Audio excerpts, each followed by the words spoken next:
اور نبی کریم صلی اللہ علیہ وسلم جا رہے ہیں، جناب فاروق اعظم بھی ساتھ ہیں، تو کہتے ہیں پیچھے سے ایک شخص نے نا حضور کی وہ چادر، اس میں سرخ دھاری دار تارے تھی، تو پکڑ کے نا اس نے چادر حضور کی کھینچی، تو وہ جو چادر تھی وہ حضور کے گلے میں پھر گئی۔ فرماتے میں وہ تکلیف محسوس کر رہا تھا، تو وہ کھینچ کے نا چادر، تو کہنے لگا میں کچھ مانگنے آیا ہوں۔ تو دروازہ زور سے کھٹکھٹائے، اسے بھیگ دیتے ہو؟ کہتے دوڑ جا، دروازہ توڑے گا؟ لیکن حدیث کے لفظ ہیں فَالْتَفَتَ إِلَيْهِ فَضَحِكَ۔ حضرت انس بن مالک کہتے ہیں جب مصطفیٰ کریم نے اس کی طرف دیکھا تو حضور نے مسکرانا شروع کر دیا۔ یہاں مسکرانا کمال ہے۔ اعلیٰ حضرت بریلوی کہتے ہیں جس کے گچھے سے لچھے جڑے نور کے، ان ستاروں کی نزہت پہ لاکھوں سلام، اور جس کی تسکی سے روتے ہوئے ہنس پڑے، اس تبسم کی عادت پہ لاکھوں سلام۔ حضور نے توجہ کی تو مسکرائے، فرمایا کیا لینے آیا ہو؟ کہنے لگا بھکاری ہوں، کچھ لینے آیا ہوں۔ چادریں کھینچ کے مانگ رہا ہے، تو نبی کریم علیہ السلام نے دیا کتنا؟ میرے کریم سے گر قطرہ کسی نے مانگا، دریا بہا دیے ہیں، در بے بہا دیے ہیں۔ نبی کریم نے فرمایا یہ دو پہاڑیوں کے درمیان جتنی بکریاں کھڑی ہیں ساری اسے دے دو۔ دو پہاڑیوں کے درمیان جتنی بکریاں کھڑی ہیں ساری اسے۔ وہ آیا تھا تو اسے ادب آداب بھی نہیں آتے تھے، مانگنے کا طریقہ بھی نہیں آتا تھا، لیکن گاؤں گیا تو جا کے دین کا مبلغ بن گیا۔ کیا تبلیغ کرتا ہے؟ کہتا ہو لوگوں غربتوں سے پریشان لوگوں آؤ میرے ساتھ، میں تمہیں مدینے لے چلوں۔ میرے رسول اتنا دیتے ہیں کہ غربت کا ڈر بھی نکل جاتا ہے۔ جب طبیعت کے اندر انسان کے ایک مزاج بن جائے نا، آپ یقین کریں کہ بڑے ٹھنڈے لوگ، مست لوگ، پرواہ کوئی نہیں، ورنہ بہت سارے ایسے لوگ ہیں بیچارے زندگی میں جو دوسروں کو سیدھا کرتے کرتے نا خود بڑے ٹیڑے ہو گئے، حالات خراب ہو گئے۔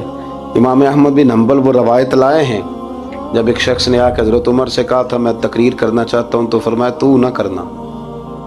اس نے کہا حضور میں پڑھا لکھا ہوں کیوں نہ کروں؟ فرمایا جب تو ممبر پہ بیٹھ کے واز کرے گا تو بہت سارے لوگوں کو گنہگار بھی تو سمجھے گا نا، تو تیرا اپنا کیا بنے گا یہ بھی تو بتا نا، تو پھر تیرے اندر کے لیول کا کیا بنے گا؟ اپنے آپ کو نا ان قباحتوں سے، اگر آپ کے کپڑے ٹھیک نہیں، آپ سکون میں نہیں ہیں، تو آپ کے اندر میل ہو تکبر کی، حسد کی، غیبت کی، چغلی کی، اور سب سے بڑی بدگمانی کی، برا سوچنے کی، پھر آپ کہیں کہ میں سکون سے۔ آپ یقین کریں ہمارا کوئی مخلص دوست اس لیے نہیں ہوتا کہ ہم کسی کو مخلص سمجھتے ہی نہیں۔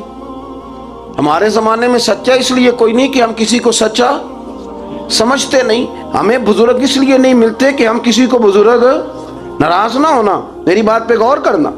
ہمارے ہاں اس لیے کوئی ہمارا ہمدرد نہیں کہ ہم کسی کو ہمدرد، ہمارے بندے کو تو دکاندار کہہ رہے ہیں، ہر بندے کو تو جھوٹا کہہ رہے ہیں، ہر بندے کو تو دھوکے باز کہہ رہے ہیں، ہر شخص تو ہماری نظر میں جاہل ہے، ہر عالم تو معاذ اللہ ہماری نظر میں بے عمل ہے۔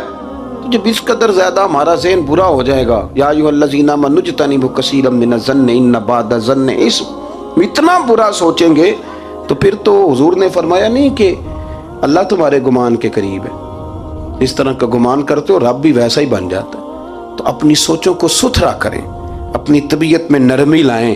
آپ اچھے بندے ڈھونڈنے ملیں گے تو رب آپ کو ڈھیروں بندے عطا کرے گا۔ اپنے آپ کو کمزور نہ کریں، کبھی چھوٹا نہ کریں، چھوڑیں۔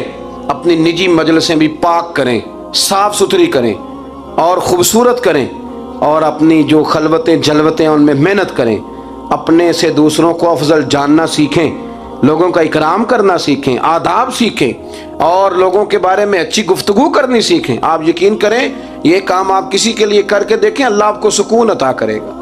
اعلیٰ حضرت بریلوی رحمۃ اللہ علیہ سے کسی نے کہا تھا حضرت جی میرا دل بڑا بے سکون رہتا ہے تو کوئی وظیفہ دیں، تو اس کا خیال تھا کچھ پڑھنے کو بتائیں گے۔ تو فاضل بریلوی رحمۃ اللہ علیہ فرمانے لگے اس طرح کر، کسی بندے کے ساتھ نیکی کر پر اسے پتہ نہ ہو میرے ساتھ کون کر رہا ہے، اسے خبر، فرمایا اس طرح کی نیکی کر، پھر رب تیرے دل کو قرار عطا کرے گا۔